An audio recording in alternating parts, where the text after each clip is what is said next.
তিনটি জায়গায় রাসূলের রক্ত পড়েছে। সবচেয়ে বেশি রক্ত পড়েছিল যে জায়গাটিতে, সেই জায়গায় প্রাণ ভরে কেঁদেছি। আমার স্ত্রী আমার সাথে ছিলেন।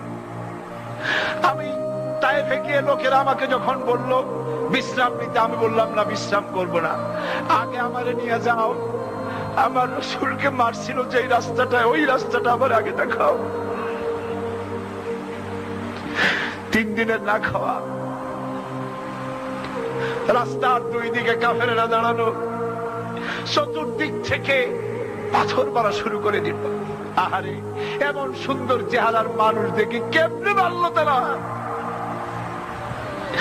হুজুর পড়ে গেলেন, ওরা কাফেরেরা এসে জোর করে ধাক্কা মেরে হাঁটালো। আবার হুজুর পড়ে গেলেন, বেহুশ হয়ে পড়লেন। আবার ওরা উঠাইয়া জোর করে আবার হাঁটালো। তৃতীয় শেষ জায়গায় গিয়ে হুজুর বেহুশ হয়ে পড়ে গেলেন। শরীর থেকে সবচাইতে বেশি রক্ত পড়েছে সেখানে। আমি লম্বা সেজদায় পড়ে এত কান্না কাঁদছি, আরে আমার নবীজির রক্ত পড়েছে এই মাটিতে।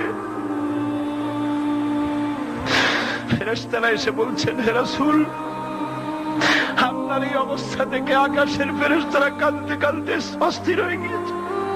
আপনি আমাদের অনুমতি দেন, এই পাহাড় চাপা দিয়া কাফেরের গোষ্ঠী সাফ করে দেই। আমার নবীজি বললেন, না, আমি তো বলবো না। আমি তো পৃথিবীর মানুষকে প্রতিশোধ দিতে আসি নাই। আমি যদি হুকুম করি আর আমার হুকুম মতো সবগুলি যদি পাথর চাপা দিয়ে মারিয়ে ফেলে দাও, তাহলে আমি কাল কালে পৌঁছাবো না ইলাহা ইল্লাল্লাহু মুহাম্মাদুর রাসূলুল্লাহ।